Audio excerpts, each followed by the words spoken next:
Esta noche quiero compartirles una palabra preciosa que Dios me ha regalado, que he titulado Dios en la cueva. ¿Cómo se llama? Dios en la cueva. Y le aseguro que es un mensaje de esos lindos que se quedan en el fondo del corazón. A mí me ha marcado muchísimo. La palabra de Dios dice que es espada de doble filo. Eso quiere decir que cuando estamos predicando, estudiando la palabra de Dios, no solamente va a tocar al pueblo, sino también primeramente al predicador. Y esta palabra le aseguro que a mí me ha marcado y ha llegado a lo profundo de mi corazón. Y el deseo más grande que tengo esta noche es que también a usted le bendiga. Así que por unos minutos le invito a que usted me preste toda la atención, que abra su corazón y que estemos dispuestos a que Jesús nos hable esta noche. Uy, Dios mío, ese muchacho, qué guapo, véanlo. Dios en la cueva. Bueno, quiero contarle una historia muy linda que está en la Biblia. Vamos a hablar esta noche de un profeta, uno de los más famosos que hay en la Biblia, y se llamó Elías. Este profeta Dios lo utilizó, lo usó para hacer grandes cosas. Y le voy a contar por unos minutos rápidamente las cosas que Dios hizo a través del gran profeta Elías. Resulta que Elías fue usado por Dios en un momento para profetizar que la lluvia se detuviera en la tierra en que él estuvo. Y esto duró durante más o menos unos 3 años. Después de esto y de una formación que Dios lo llevó al desierto, Dios le dio unas instrucciones a Elías y le dijo: ahora necesito que vayas a otra ciudad y allá una viuda te va a alimentar. Así que Elías, muy obediente a la voz de Dios, fue hacia esa nueva ciudad. Encontró a una viuda y le dijo: tienes que alimentarme, tengo hambre, llevo días viajando. La viuda naturalmente le dice: no tengo mucho dinero, no tengo nada para comer, solamente un poquito de harina y de aceite. Prepararé eso para mi hijo y para mí y después esperaremos la muerte. Qué triste el contexto en el que se encuentra el profeta Elías. Sin embargo, la viuda decide obedecer a la indicación, a la instrucción del profeta Elías y preparar el pan, prepara la comida, se lo da al profeta. Y Dios usa ahora a Elías para darle de comer a la viuda de la siguiente manera. La palabra describe, la Biblia describe que en este momento la viuda no volvió a escasearle ni la harina ni el aceite hasta que lloviera de nuevo. Así que ahí tenemos el segundo gran milagro que Dios hizo a través del gran profeta Elías. Esta viuda había recibido en su casa a Elías. Y un día se despierta con la triste noticia de que su hijo había muerto. Y le dice: Elías, no se supone que tú eres de los buenos, no se supone que tú eres el profeta de Dios. ¿Por qué precisamente cuando yo te hospedo en mi casa, mi hijo muere? Así que la viuda le dice: clámale a tu Dios y dile que resucite a mi hijo. La Biblia es hermosa en esta historia porque describe que Dios usa al profeta Elías para resucitar al hijo de la viuda. Y en ese momento la viuda ya no dice tu Dios, sino que mi Dios. Y comienza a darle gracias a Dios por este tercer gran milagro que Dios hace a través del gran profeta Elías. Bueno, pasa el tiempo y en el contexto en el que se está narrando esta historia hay una gran situación, y es la siguiente. Habían profetas de Dios, de Jehová, de los ejércitos, pero también estaban reinando el dios Baal, que era un dios que se había posicionado en esa región. Y había una de las grandes profetisas de ese dios Baal que se llamaba Jezabel. Y ella se había caracterizado por matar, por asesinar, por casi exterminar a los profetas de Jehová. Y Dios sabe la tarea tan grande que le encomendó a Elías: retar a los falsos profetas de Baal contra él solito. Dice la Biblia que se reunieron cerca de 800 profetas de los cuales 450 eran los falsos profetas de Baal. Y Dios le da una instrucción muy clara a Elías. La Biblia describe en esta historia que construyeron un altar. Primero, los profetas de Baal. Y Elías les dijo: vamos a construir altares, vamos a clamar a nuestros dioses. Yo voy a clamar a Jehová de los ejércitos y ustedes van a clamar a Baal. Y el que responda con fuego y consuma el holocausto, el que consuma el altar, ese será el verdadero Dios. La Biblia narra que entonces comenzaron los profetas de Baal a clamar por fuego, construyeron su altar. La Biblia narra que ellos desesperadamente comenzaron a hacer sus ritos, sus sacrificios, se cortaban en sangre sobre el altar, clamando que el Dios Baal responda para consumir el sacrificio. Y Elías, muy seguro de sí mismo y del Dios que tiene y que tenía, comienza a burlarse de ellos y les dice: ¿no será que su Dios está dormido? ¿No será que su Dios está charlando con otros dioses? Clamen más fuerte porque su Dios no los está escuchando. Y dice la Biblia que él se burlaba de los profetas de Baal. Así que clamaron hasta pasado el mediodía y hasta las 3 de la tarde. Y entonces Elías dijo: listo, ahora es mi turno, voy a clamar yo a mi Dios, a Jehová de los ejércitos. Y dice que reconstruyó el altar. Y la Biblia narra lo siguiente, que Elías les dijo: para que ustedes no crean que hay trampa, que hay gato encerrado, que es paquete chileno, ustedes mismos van a echarle agua al altar, van a hacer incluso una zanja alrededor del altar y van a hacer un río alrededor. Que no piensen que hay alguien prendiendo, que hay alguien con explosivos por ahí escondido haciendo trampa, sino que es el mismo Jehová de los ejércitos que va a responder. Adivine qué pasó. Dice la Biblia que Elías clamó a Dios en ese momento y que fuego descendió y consumió el altar, que consumió el holocausto, consumió hasta el agua que había en la zanja. Y ese día Elías mató a 450 falsos profetas de Baal. Ese fue el siguiente gran milagro que Dios hizo a través de Elías. Después de que terminó esto, el esposo de Jezabel, de quien ya habíamos hablado, fue testigo de que Elías levantó sus manos y por la dirección de Dios volvió a llover. Profetizó que los cielos tuvieran otra vez lluvia y a través de una pequeña nube en el horizonte vino una gran tormenta y volvió a llover después de varios años. Son grandes milagros que Dios nos muestra que hizo a través del gran profeta Elías. Solo un detallito más. Cuando el esposo de Jezabel se devuelve a la ciudad donde Jezabel estaba para mostrarle y llevarle las noticias de todo lo que había pasado con Elías y el Dios verdadero, dice la Biblia que incluso Elías corrió hacia la ciudad y Dios ciñó sus lomos y sobrepasó corriendo los carros del faraón, corriendo los carros del esposo de Jezabel. Imagínense lo poderoso y lo increíble que sería ver a Elías hoy, ver esos milagros, ver a Dios actuando a través de este gran profeta, haciendo llover fuego del cielo, haciendo llover de nuevo, haciendo detener la lluvia, sanando enfermos, levantando a los muertos. Qué gran poder es el que tiene nuestro Dios cuando decide usar a un siervo, a un gran profeta como lo fue Elías. Pero entonces aquí viene algo muy interesante en la historia.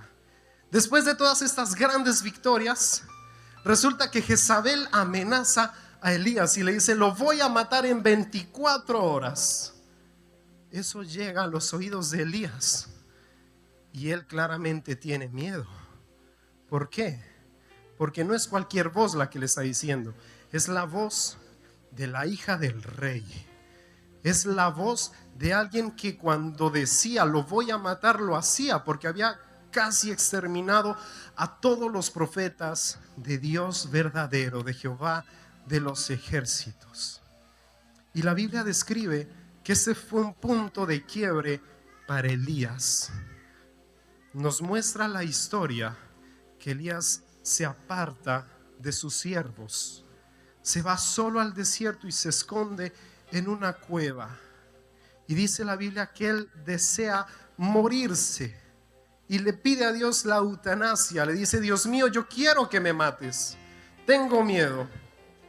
La Biblia describe que se esconde en esta cueva y se queda dormido. Y esta noche el mensaje es acerca de ese momento en el cual muchos estamos pasando, en los momentos de la vida en los cuales todo cambia, en los que todo iba súper bien, en la casa, en el trabajo, en el ministerio. Estábamos siendo usados por Dios de una manera tan linda, estábamos teniendo encuentros bellos con Dios, todo en nuestra casa iba súper bien, estábamos siendo amigos incluso de nuestros enemigos, ya nuestros problemas se habían resuelto, pero de repente algo cambia y nos encontramos de nuevo en una cueva. Esta noche vamos a hablar acerca de ese momento en el cual, como creyentes incluso, solemos estar. Porque sabe, como hijos de Dios, se nos ha enseñado tantas veces que tenemos un Dios todopoderoso, que tenemos un Dios que sana a los enfermos, que tenemos un Dios que es capaz de liberarnos de las ataduras, de la depresión, de las deudas y de levantarnos hasta donde Él quiera. Y eso es lo que yo he aprendido desde niño, desde chiquito, porque yo hago parte de un hogar cristiano. Mi mamá conoció de Dios cuando yo tenía 4 años. Así que uno a los 4 años, ¿qué puede hacer? No puede llegar borracho, no puede llegar golpeando a los papás. Así que yo nací en un hogar cristiano y le doy tantas gracias a Dios por su amor y su misericordia. Y yo me acuerdo que desde chiquito mi mamá me enseñaba las historias de la Biblia: David y Goliat, Noé, Moisés, Elías, Jesús, Adán y Eva, la creación. Y recuerdo que mi mamá me enseñaba todas esas lindas promesas que Dios tiene para nosotros. Hijito, si tú estás triste, Dios te va a llenar de gozo. Hijito, cuando tú estés desanimado, es Dios el que levanta tu cabeza. Cuando tú estés en las deudas, es Dios el que te va a prosperar. Jehová es mi pastor y nada me faltará.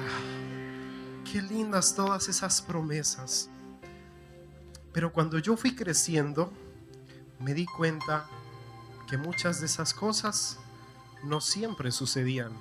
Y estando bien con Dios, sí, me di cuenta que ese Dios sanador del que tanto me hablaron y tan lindo, y que yo le clamaba a Dios creyendo en que Él era nuestro sanador y que es nuestro sanador, era tan difícil decirle: Señor, yo sé que tú eres nuestro sanador, cuando veía a mi mamá con cáncer 1 vez, 2 veces, ver a mi abuela padecer el cáncer y fallecer por el cáncer.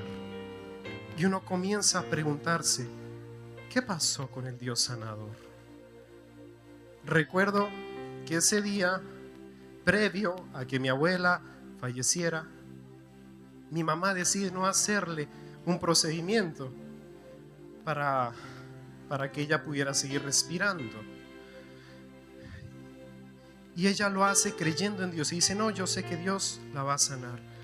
Unas horas después, al día siguiente, en la madrugada, mi abuelita parte a la presencia de Dios. Y recuerdo que toda mi familia, mis tíos, sabían que mi mamá había tomado esa decisión basada en la confianza que tenía en Dios. Yo dije: ¿qué pasó entonces con la fe? Con el granito de mostaza que Dios nos dice. ¿Dónde quedó esas palabras? Recuerdo que mi mamá estuvo orando al lado del cuerpo durante 4 horas pidiéndole a Dios que la resucite, porque sentía también vergüenza, sentía también presión social de la familia de decir: Tú creíste en tu Dios y mira lo que pasó. Y comencé a pensar a lo largo de la vida que muchas veces la vida cristiana no es como nos la han planeado. Que como iglesia cometemos ese error muchas veces de decir: ven, conoce a mi Dios, porque si tú lo conoces vas a ser sano, si tú lo conoces vas a salir del alcohol, si tú lo conoces vas a ser libre de la depresión. Y muchas veces cuando venimos a Jesús encontramos que nuestra vida a veces se pone un poquito más caótica, porque tenemos que renunciar a cosas de nosotros mismos. ¿Y sabe qué es lo difícil? Que a veces venimos a la iglesia esperando tener un poquito de paz, venir a esos campos de descanso, y lo que encontramos a veces son personas frías.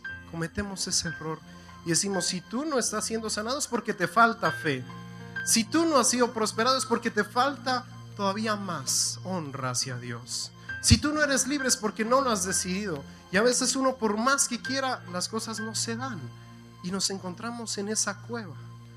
Y salimos de la iglesia incluso pensando: ni siquiera soy suficiente para ser hijo de Dios. Y yo recordaba estar en un funeral de un amigo pastor. Su esposa había fallecido y él había decidido creerle a Dios y buscar su segunda bebita. Pero le habían dicho: es un embarazo de alto riesgo.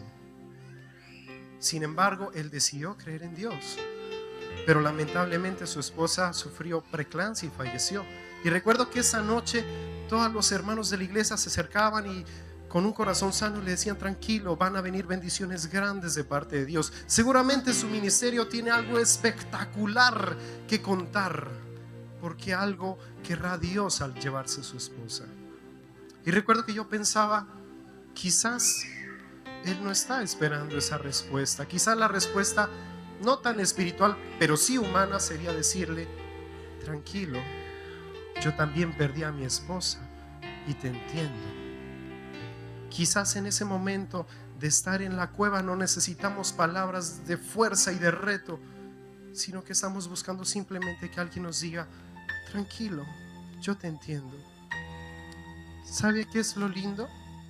Que Jesús, estando en el cielo, siendo el Rey de Reyes y Señor de Señores, el que formó los planetas en su aliento, el que creó las miles de especies que habitan en la tierra, el que creó cada detalle de usted y de mí, descendió del cielo para hacerse carne y esta noche poder decirle a usted y a mí: yo te entiendo.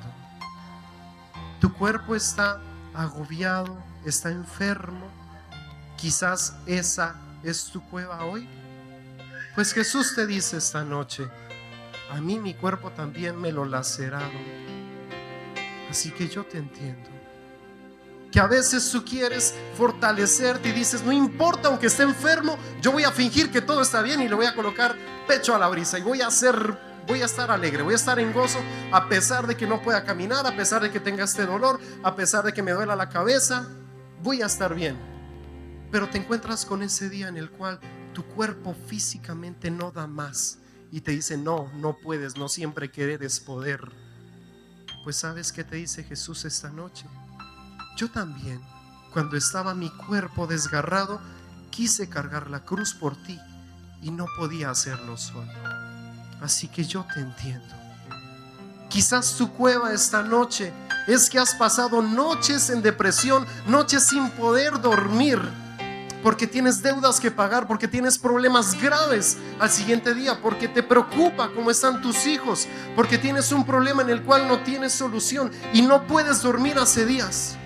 ¿Sabes qué te dice Jesús esta noche? Yo también pasé una noche sin poder dormir, angustiado, hasta llorar gotas de sangre, hasta sudar sangre. Así que yo te entiendo lo que es no pasar una noche sin dormir. ¿Cuál es tu cueva esta noche? ¿En dónde te has metido que has tenido que fingir que todo está bien? ¿Acaso tu cueva puede ser la frustración de un negocio que no salió bien hace años y hasta ahora estás cargando con ese error? Quizás tu cueva esta noche es una mala decisión que tomaste y por culpa de eso se separó la familia y hasta ahora estás cargando con ese dolor. Quizás hoy tu cueva la habías ignorado y habías fingido hasta hoy que todo estaba bien. Pues ¿sabes qué? Esta noche Jesús te recuerda que Él se despojó de su gloria, se despojó de su trono para bajar y habitar en medio de nosotros y esta noche decirte: yo te entiendo por lo que estás pasando. No importa todo lo que haya venido antes, Dios es el Dios de las montañas, pero también es el Dios de los valles. Dios es el Dios de las victorias, pero también de los fracasos y vergüenzas. Y Dios te va a cobijar. Pensemos en esto por un momento.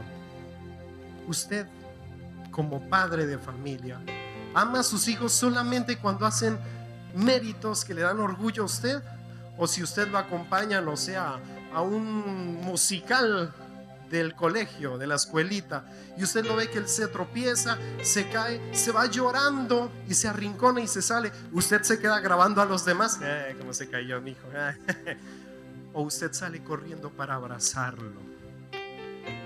Dios es así con nosotros. No es un Dios que solamente está esperando que tú vayas de gloria y de triunfo en triunfo, sino que Dios está también en los fracasos, abrazándonos. Así como tú abrazarías a tu hijo pequeño en los momentos de error y de fracaso, Dios también nos abraza cuando fracasamos, cuando cometemos errores. Dios está con nosotros en la cueva. Dios está en la cueva contigo y no te va a dejar avergonzado. No será para siempre lo que estás pasando.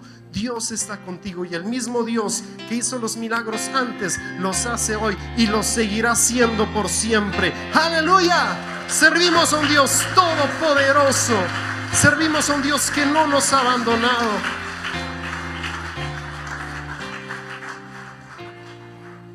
Y en la historia de Elías vemos que es así. Quiero que me acompañe a Primera de Reyes 19, versículo 9.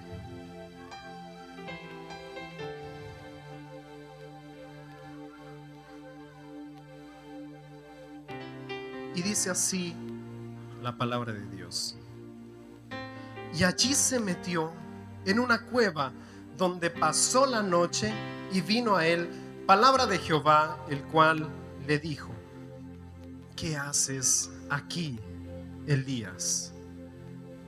Yo quiero que nos detengamos un momento en estas palabras. ¿Qué haces aquí, Elías? Dios, como el Dios todopoderoso, le pudo haber dicho a Elías: ¿qué haces allí? ¿Qué haces en esa cueva? ¿Qué haces si ese no es tu lugar de asignación? Pero Dios le dijo: ¿qué haces aquí? ¿Qué quiere decir eso? Que Dios estaba con él en la cueva. ¿Sabe?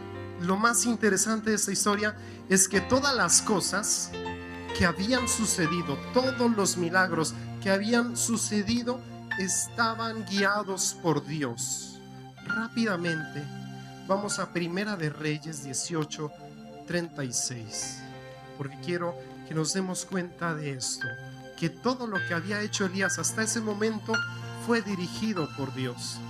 Dice así la palabra: cuando llegó la hora de ofrecerse el holocausto, se acercó el profeta Elías y dijo: Jehová Dios de Abraham, de Isaac y de Israel, sea hoy manifiesto que tú eres Dios en Israel y que yo soy tu siervo y que por mandato tuyo he hecho todas estas cosas.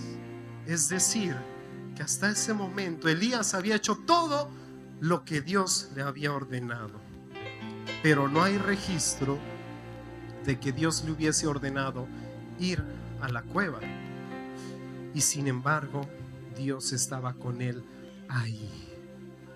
Quizás esta noche, en la cueva en la que estamos, haya sido un error que nosotros mismos nos causamos. Y sin embargo, Dios es tan lindo y su misericordia es tan grande que aunque no fue su voluntad que usted y yo estuviéramos en esa cueva, Él nos acompaña y no está con esa actitud que a veces tenemos cuando damos un consejo y no lo siguen, de decir: ¡ah! Yo le dije, ahí tiene, para que vea. Dios no hace eso. Esa actitud no es de Dios. Dios le dice: ¿qué haces aquí? Lo acompaña a Elías, así como nos acompaña esta noche. Y Dios esta noche te dice: aquí estoy en la cueva. Aunque no me hayas llamado, yo no me he ido. Aunque no me hayas llamado, yo estoy aquí contigo y no te voy a dejar. ¿Sabe por qué? No porque usted y yo lo merezcamos, sino solo porque somos sus hijos. ¿Sabe para qué Dios está en la cueva? Para sustentarnos. Él no nos deja morir de hambre. A Elías lo sustentó y lo alimentó, aunque era un capricho que él había cometido, aunque era una decisión que él mismo había tomado y que no era dirigido por Dios. Aún así Dios lo acompañó y lo alimentó. Miremos lo que dice Primera de Reyes 19, 5 al 7. A través de este pasaje vamos a ver que jamás podemos escapar del amor de Dios cuando confiamos en Él. Los que lo tengan, díganme amén, por favor. Primera de Reyes 19, 5 al 7 dice: y echándose debajo del enebro se quedó dormido, y he aquí luego un ángel le tocó y le dijo: levántate y come. Entonces él miró, y he aquí a su cabecera una torta cocida sobre las ascuas y una vasija de agua, y comió y bebió y volvió a dormirse. A pesar de que no era una instrucción de Jehová, Dios lo estaba sustentando. Cuando nosotros decidimos confiar en Dios, siempre estaremos seguros. A pesar de que cometamos errores y nos desviemos a veces de la voluntad de Dios, Dios nunca te va a dejar. Así como estuvo con Elías, va a estar contigo. Por eso la palabra de Dios dice que para los que confían en Dios, todo ayuda para bien. No importa los errores que hayas cometido, Jesús está contigo en la cueva. Hoy quizás nos hayamos preguntado muchas personas: ¿dónde está Dios en medio de todo esto? ¿Por qué, si Dios existe, permite tanto dolor? ¿Por qué Dios me abandonó? Pues esta noche es la respuesta a tu corazón: no te he dejado, estoy aquí en la cueva contigo y no te voy a dejar. ¿Cuántos dicen amén? ¿Sabes por qué Dios está con nosotros? Porque a Él sí le duele tu dolor, a Él sí le duele mi dolor. Solo una mujer que ha tenido hijos puede entender a otra que está a punto de dar a luz y puede decir: ay, eso sí duele. Solamente la mujer que haya tenido esos dolores puede decir: yo te entiendo. Y Jesús sabe lo que es estar enfermo. Jesús sabe lo que es sentirse traicionado. Incluso Jesús sabe lo que es sentirse abandonado, porque Él dijo en la cruz: Padre, ¿por qué me has abandonado? Así que Jesús sabe lo que es sentirse traicionado, enfermo, abandonado, solo, angustiado. Él decidió venir acá a la tierra solo para decir eso: yo te entiendo y aquí estoy contigo y no te voy a dejar. Y como tercer punto, quiero decirte lo lindo que viene al tener a Jesús en nuestro corazón, y es que vas a salir de la cueva. ¿Sabe por qué? Porque esa es la gran diferencia de tener a Dios en nuestro corazón y de no tenerlo. Porque hasta este punto hemos sido brutalmente sinceros, honestos. Hemos enfrentado la verdad de nuestra vida y hemos dicho, ok, la vida con Cristo es superficialmente con los mismos problemas que cualquier otra persona. Pero ¿sabe dónde está la diferencia? En tener a Jesús en el corazón, en tener a Jesús dentro de la cueva, en tener a Dios en medio de la enfermedad, en medio del dolor, en medio de la angustia, y saber que no es para siempre. Lo que usted y yo estamos viviendo no es para siempre. Su palabra lo dice. Y si está escrito en la palabra, entonces yo lo creo. La palabra de Dios es viva y eficaz. Y lo que Dios ha prometido que hará contigo, lo cumplirá. Porque Él no es hijo de hombre para mentir, hijo de hombre para arrepentirse. Y lo que Él ha dicho sobre ti, lo cumplirá. Si tú estás enfermo, en el nombre de Jesús vas a sanar. Si tú estás solo, en el nombre de Jesús va a llegar ese confort de Jesús. Va a llegar esa paz de Dios. ¿Sabe por qué estoy seguro? Porque en Eclesiastés 31, 8 al 1 dice así: todo tiene su momento oportuno. Hay tiempo para todo lo que se hace bajo el cielo. Tiempo para nacer, tiempo para morir, tiempo para plantar y tiempo para cosechar, tiempo para matar y tiempo para sanar.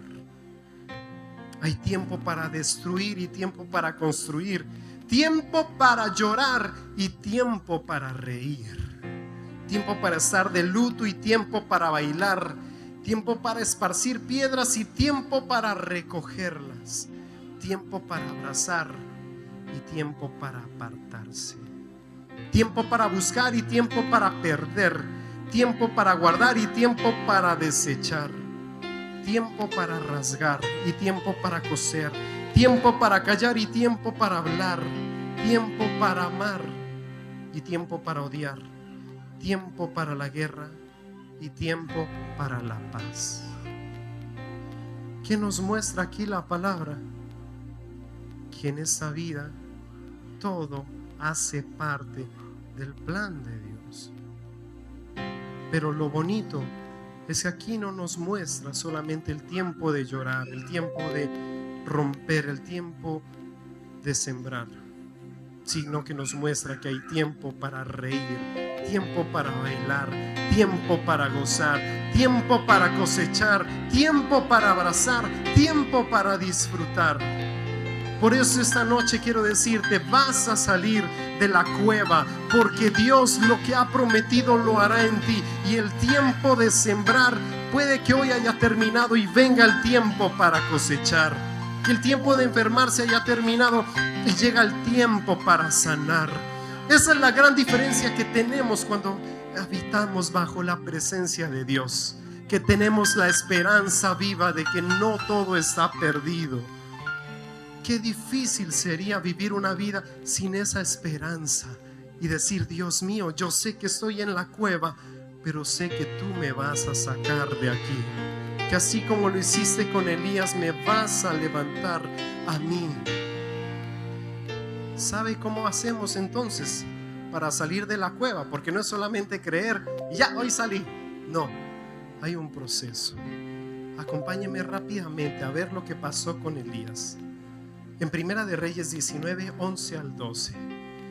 Y dice así: y él le dijo: sal fuera y ponte en el monte delante de Jehová. Y aquí Jehová que pasaba, y un grande y poderoso viento que rompía los montes y quebraba las peñas delante de Jehová. Pero Jehová no estaba en el viento, y tras el viento un terremoto. Pero Jehová no estaba en el terremoto, y tras el terremoto un fuego. Pero Jehová no estaba en el fuego, y tras el fuego un silbo apacible y delicado. Y cuando lo oyó Elías, cubrió su rostro con su manto y salió y se puso a la puerta de la cueva. Y he aquí una voz diciendo: ¿qué haces aquí, Elías? Un susurro apacible fue el que levantó al gran profeta Elías. no esperemos todo el tiempo una gran ministración, un gran profeta que venga a decirnos te voy a levantar, sino que el susurro de Dios puede que haya estado hablando a tu voz y lo hayamos ignorado durante tanto tiempo, y esta noche Dios te dice no me vas a ignorar una vez más. Estoy aquí en la cueva, pero te he susurrado lo que debes hacer. ¿Sabe cuál es la manera más directa que Dios tiene para hablarnos? A través de nuestros sentimientos, a través de nuestras emociones.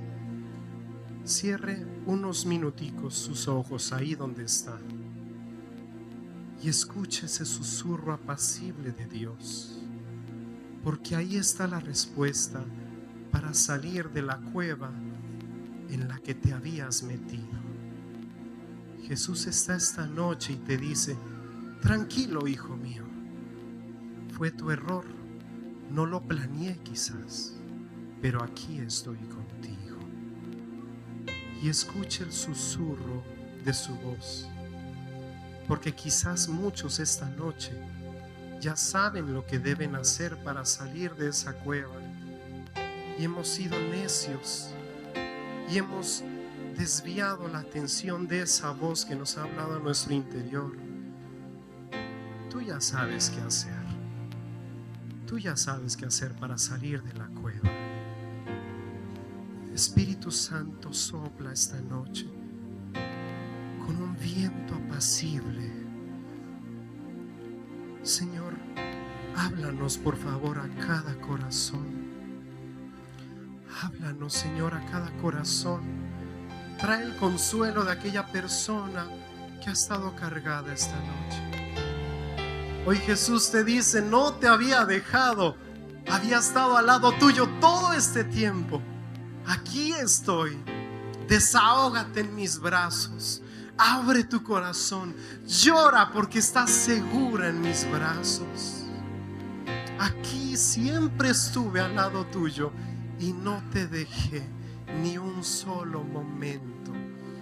Te he acompañado incluso en tus errores, incluso cuando tú pensabas que no eras lo suficientemente bueno, lo suficientemente santo para levantar tus manos y venir a la iglesia. Yo nunca me aparté de ti. Dios mío, habla esta noche a nuestro corazón. Cierre sus ojitos y escuche la voz de Dios en este momento, porque a muchos les está hablando. Espíritu Santo, ven. Espíritu Santo, sopla, sopla en esta noche con ese viento suave y apacible. Ven y calma nuestro dolor, Señor. Hoy decidimos recibir esa paz que sobrepasa todo entendimiento. Hoy recibimos, Señor, esa paz. Qué difícil es una vida, pero qué más difícil sería una vida sin Cristo. Siempre vamos a salir de la crisis. Gracias, mi Dios, porque si 7 veces cae el justo, 7 veces se va a levantar. Jesús dijo: en el mundo tendréis aflicción, pero tranquilos, que yo he vencido al mundo. Y ese Dios que dijo esas palabras está aquí junto a ti esta noche, abrazándote y diciéndote: no importa, estoy aquí en la cueva contigo y no te voy a dejar. Y los dos vamos a salir adelante, vamos a salir esta y todas las veces. Porque te advierto una cosa: vamos a salir de esta juntos. Y la próxima vez estaré también contigo si vuelve a pasar. Así que no tengas miedo. El salmista dijo: aunque ande en valle de sombra y de muerte, no temeré mal alguno, porque tú estás conmigo. Tú estás conmigo.